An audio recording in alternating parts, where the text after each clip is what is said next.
மனமது கலங்கிருக்க ஆதாயவாணி ஒலித்தார். ஏ குழந்தாய், நீ அரச மன்னல் காசிபராஜன் காசி மாநகரத்தை ஆண்டு வருகின்ற சோழன மன்னனுக்கும் பெண்ணன நங்கைக்கும் ஆண்டவன் திருவருளால் பிறந்தவன் சூரிய குலத்து மன்னன் தான்.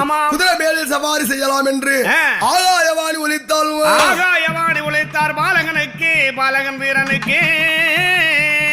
அந்த வார்த்தை கேட்டு திக்கிட்டுமே பறந்து தீரமாய் 16 யானை பலம் வந்தது போல் அது துள்ளி நல்லோ பெண் குதிரை மேலே அமர்ந்தான்.